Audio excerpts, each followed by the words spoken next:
Welcome to my presentation on Prevent strategy. The key learning outcomes of this presentation are understanding government's Prevent strategy, so I want to talk about that. We also want to understand what are the duties under that strategy in a higher education setting, and I also want to talk about our pastoral care duties when we notice symptoms of radicalization in any of our students. My presentation is a very brief one because it only provides an outline of the Prevent strategy. If you want to understand Prevent strategy in a more comprehensive way, you should sign up for the online course available for teachers of education institutions. There you will also learn with the help of few case studies.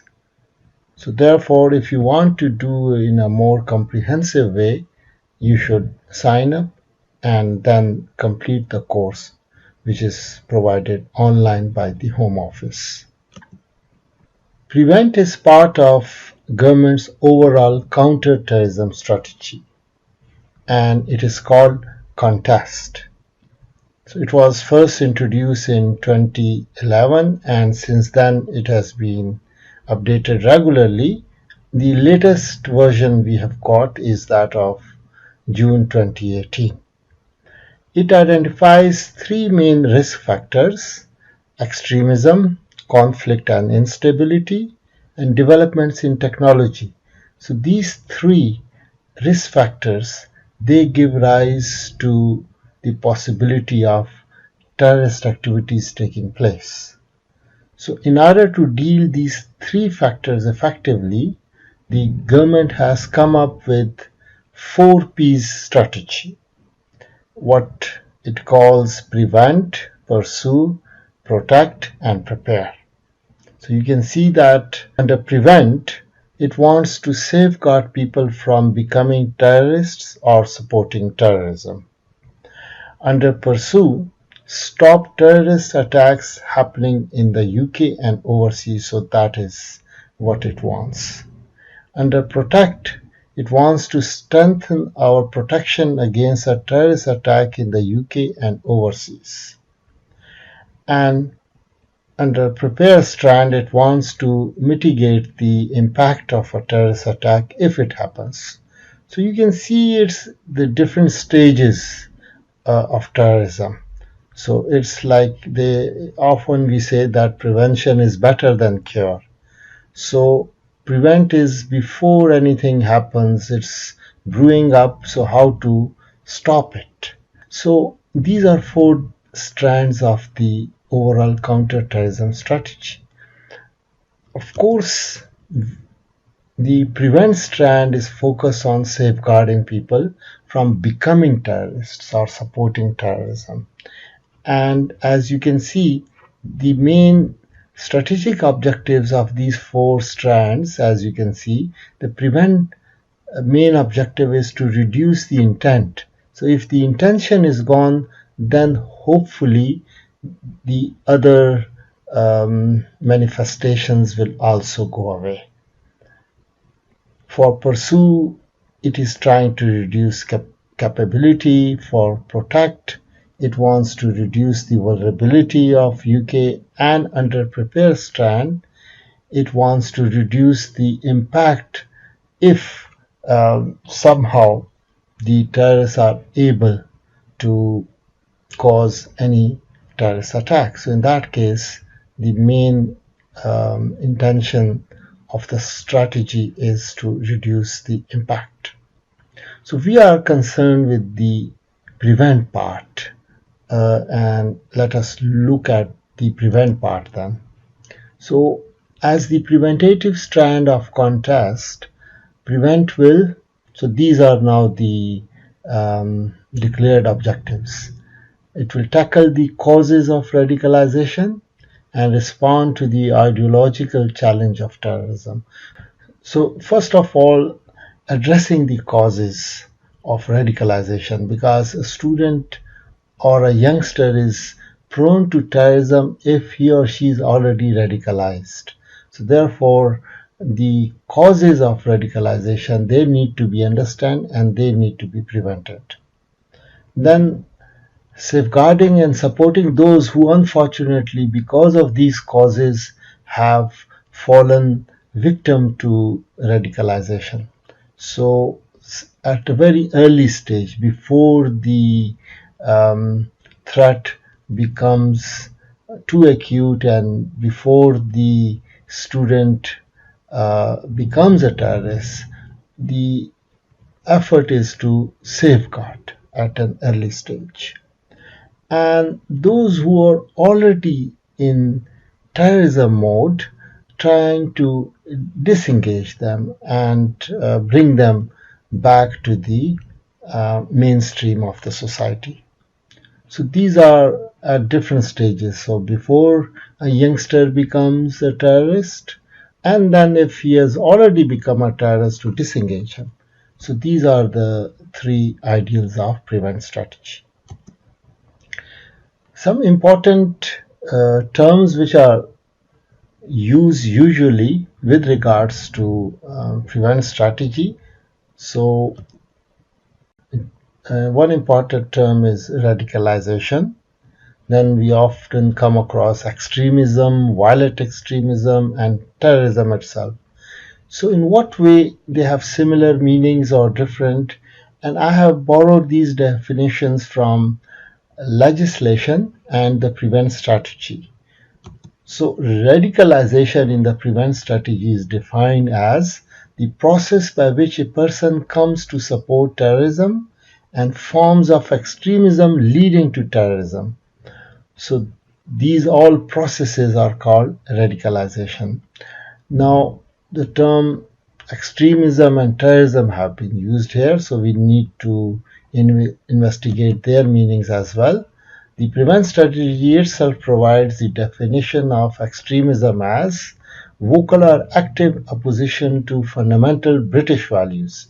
Now, it also tries to define what are British values, including democracy, the rule of law, individual liberty, and mutual respect and tolerance of different faiths and beliefs. We also include in our definition of extremism calls for the death of members of our armed forces, whether in this country or overseas. So, all this type of activity is defined as extremism. So, this is usually verbally done.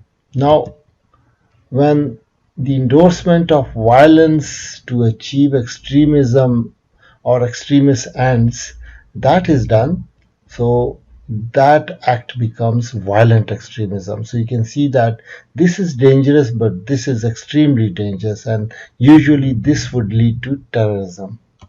So terrorism is the use or threat of action designed to influence the government or to intimidate the public or a section of the public for the purpose of advancing a political, religious, or ideological cause. So that is what the Terrorism Act 2000, Section 1 defines what is terrorism. So we can notice two things here. One is this threat of action or the actual use of that activity.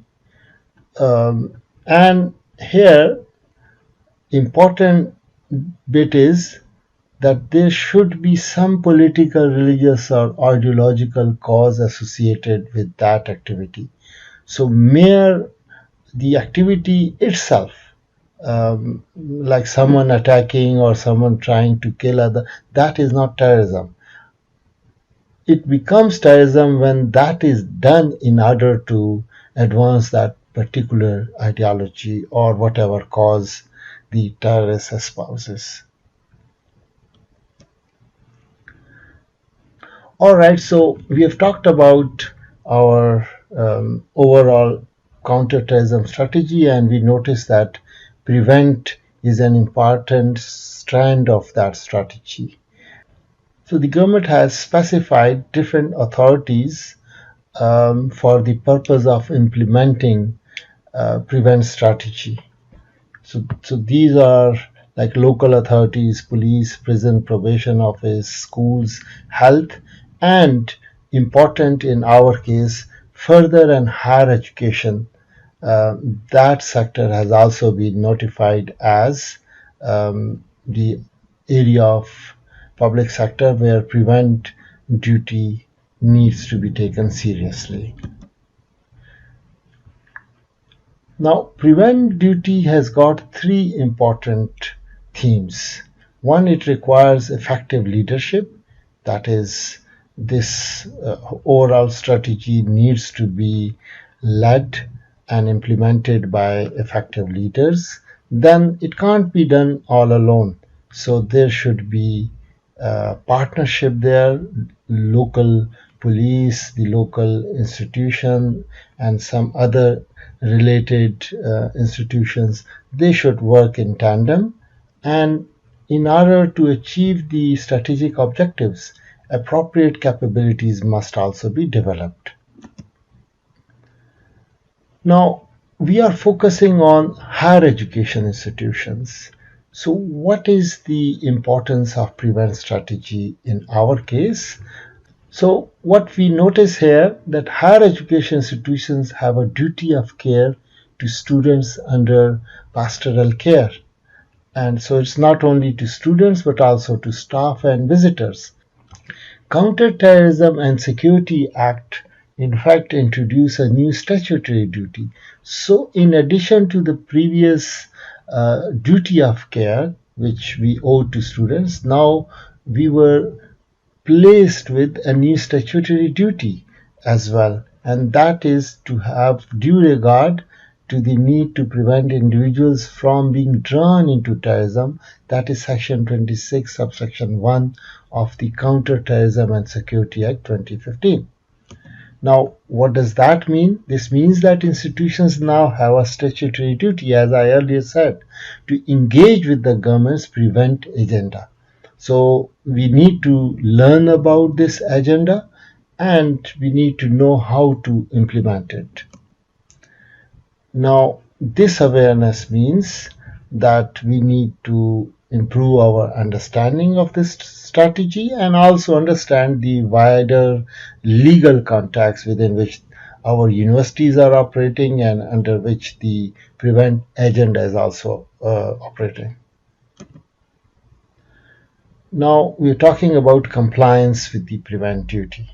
So in essence, there are two indicators of compliance. One, it requires that properly thought through procedures and policies are in place, and compliance will only be achieved if these procedures and policies are properly followed and applied.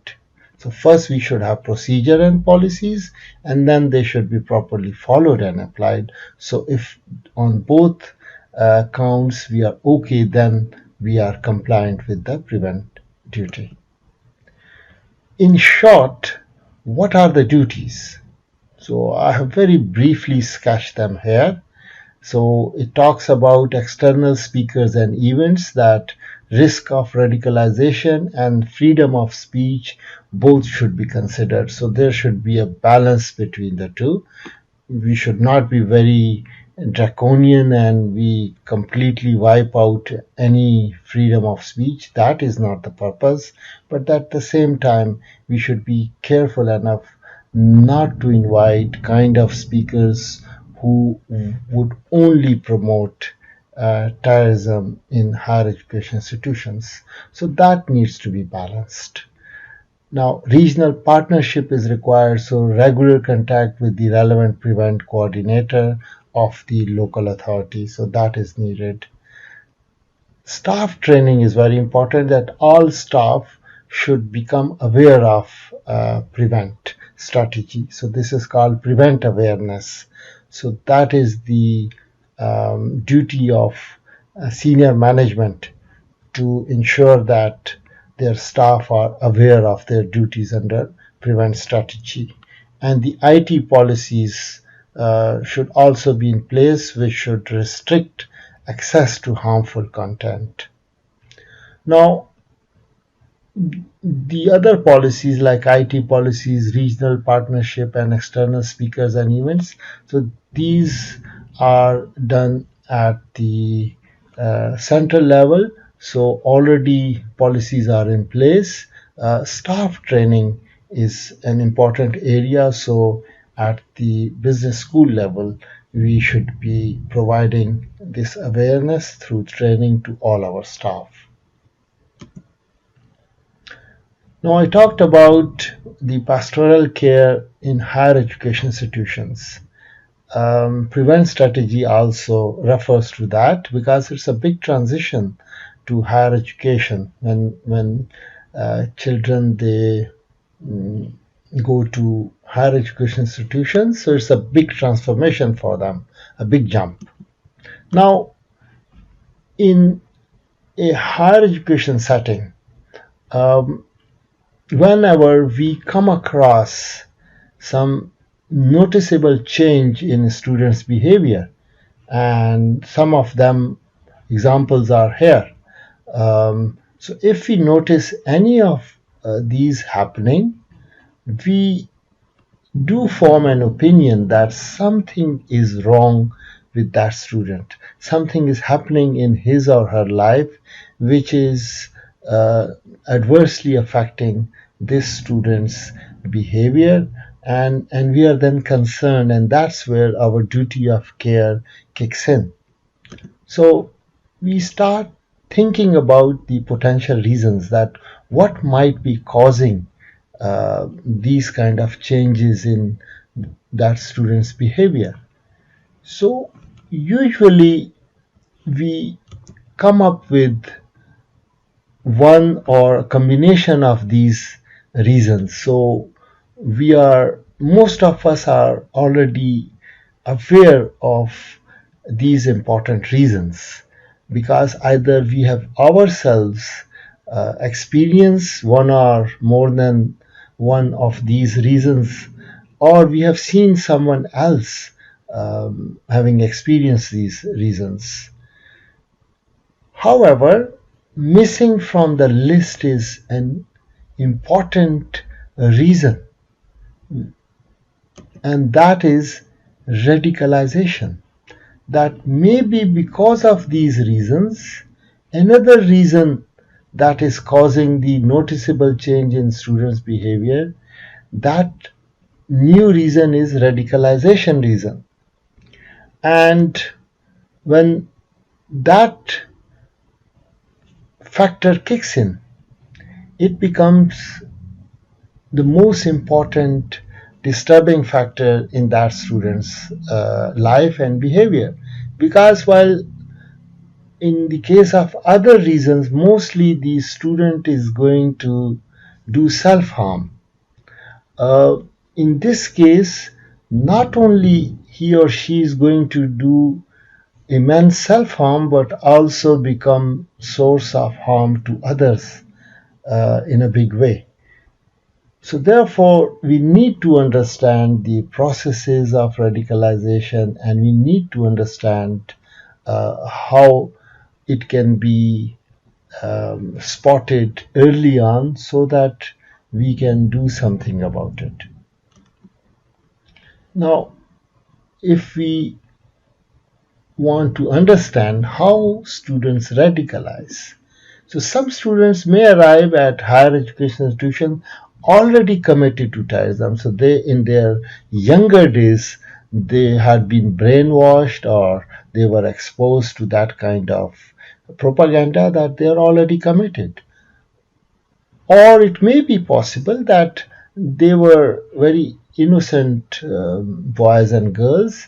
It's during their stay at the university, because of their activities on campus, by their association with other radicalized people, they have now become radicalized because of the activities which are taking place on campus. Or it may be that it's not on campus activities, but while they are studying here, they are exposed to some off-campus activities which are radicalizing them. So whatever the cause, the fact remains that they are radicalized, and before they engage in any form of terrorism, it is important that they must be prevented from further um, harming themselves or causing harm to others. So, if you want to understand it more, it is very helpful to watch some case studies.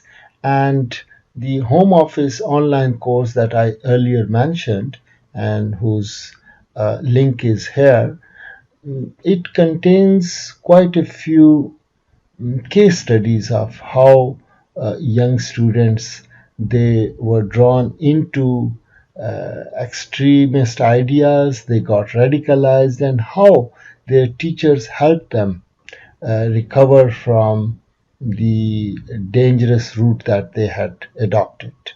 So it will be therefore advisable that you also go through, watch those case studies, and we become aware that how should we respond in such similar situations. There are some contacts available if it's at the business school level. So perhaps Anne Campbell and Maria Banks can be very helpful, or the dean of students or the head of student well-being. They can be helpful at the university-wide level. If you want to learn more for Home Office, I had already provided the link. The Universities UK also provides link for prevent strategy related knowledge and some other useful resources. Thank you very much.